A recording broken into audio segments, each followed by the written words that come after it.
Wala nang maraming paligoy-ligoy pa, diretso sa punto na. Maiksi lang ang komentaryo, pero diretso sa punto. Maraming kuro-kuro, may tiwali, may totoo. Dito, sa Puntong Diretso tayo. Punto Diretso. If President Marcos would invite me to Manila, I'd sit down with him and I'd explain to him that nothing will happen if he allows my clan to go back to Davao. He's an old man.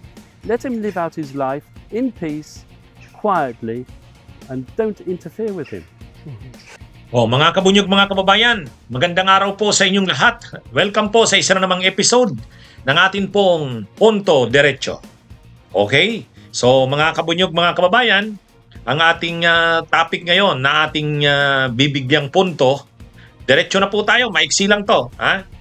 Tungkol po sa sinabi ni Kaufman na kung siya'y pagbibigyan ng pagkakataon ni PBBM, unang presidente ng Pilipinas, na ipatawag siya o kung bigyan siya ng pagkakataon na makausap ang presidente ng Pilipinas, gusto niya raw makipag-usap sa presidente.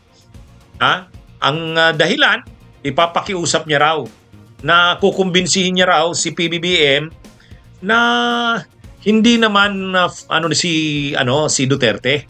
Matanda na ito. Sabi niya, he is an old man.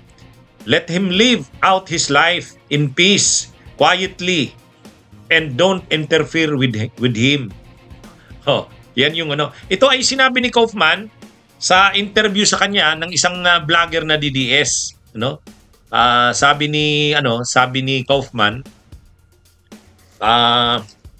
mas maganda kung payagan daw si Duterte na mabigyan ng interim release ay sa Pilipinas siya mapunta. Pag napunta siya sa Pilipinas, ang hiling daw ni Duterte, doon siya sa Davao. Doon na lang siya sa kanyang lugar. Hindi naman daw ito tatakas, hindi naman daw ito magtatago. Gusto na lang daw ni Duterte mabuhay ng tahimik. Ang tingin niya daw kay Duterte ay matanda na. Hindi naman daw na ito naghahangad ng kundi doon na lang manirahan sa lugar niya, mamuhay ng tahimik at payapa. Yan daw yung gusto niyang ipakiusap kay PBBM. Ang problema dito kay Kaufman, hindi niya yata kilala si Duterte. Hindi niya yata kilala si Duterte. Talagang ito si Kaufman, dalang-dala ng pambubudol ng Duterte. Ang nakita niya talaga kay Duterte, maamo, mabait, mahinahon, hindi marahas, peaceful na tao, matanda na ayaw nang makialam sa politika, na gusto niya na lang yung natitirang panahon ng buhay niya,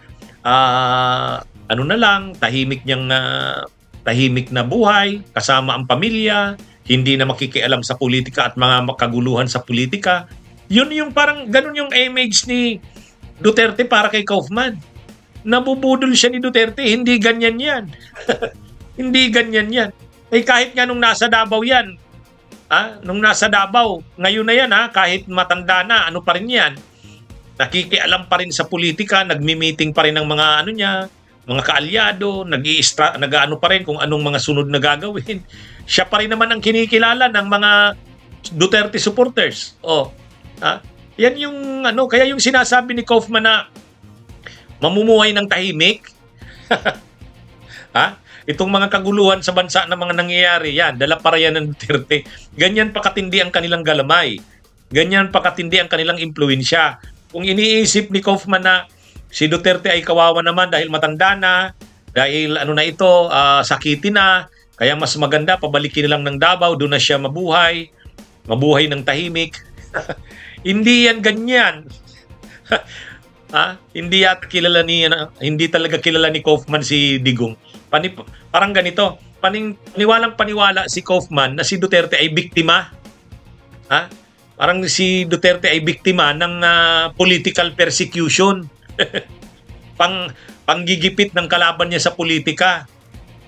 Na si Duterte ay hindi totoo yung mga akusasyon sa kanya ng mga pagpatay sa war on drugs, gawa-gawa lang yon. Na si Duterte ay mabait, ayaw naman ng kaguluhan at karahasan. na ito'y gusto niya lang tahimik na buhay, kung mamatay man siya, doon na lang sa lugar niya, sa Davao. Ang ganun yung kumbinsidong-kumbinsido si Kaufman. Kaya lang, ang problema dyan, okay, kung pagbigyan siya ng presidente ng audience, mapapaniwala niya naman kaya. Manipapaniwala niya si PBBM sa ganun. Kapag sinabi niya yan kay PBBM, pagtatawanan siya niya ni PBBM, katulad ng comment natin, hindi niya kilala si Duterte. Hindi naman maniniwala si PBBM na pag uwi ni Duterte, doon na lang siya sa Davao, mamumuhay siya ng tahimik. Hindi. Magpapa-interview yan, magpipress con yan, magmumura na naman yan, balik na naman yan sa dati. Kahit sinasabing retirado na siya sa politika, pero siya pa rin naman ang i-strategize. Lalo't nung i-election sa presidente sa 2028, sinabi naman ni Duterte kay Sara di ba? Sabi ni Duterte na sana makalaya na daw siya bago ang presidential elections. Tutulungan niya si Sara na patakbo ng kampanya. Yun. Paano ngayon sinasabi ni Kaufman na pagbigyan lang si Duterte na makabalik sa Davao, mananahimuhay na ito ng tahimik? Sos, ang layo niya. Hindi niya makukumbinsi si PBBM sa ganyan. Kasi alam ni PBBM kung ano si Duterte. Anong klase ito? Kaya yung pagkakaalam ni Kaufman, parang ang tawag dyan? Parang paniwalang-paniwala si Kaufman, nabudol ni Duterte, na si Duterte ay inaapi, political, kumbaga yung pagkakakulong niya ay gawa ng away sa politika, hindi naman talaga siya totoong involved doon sa mga kinakaso sa kanya, yung mga patayan, hindi totoo yan. Tahimik na tao, matanda na, may sakit, biktima lang ng away sa politika, kaya nakulong sa ICC. Ganun Ganun ang paniwala ni Kaufman. Anyway. Sige, mga kabunyog, mga kababayan, yan po ang ating Punto Diretso. Kasama po ang inyong lingkod, si Attorney Enzo Recto.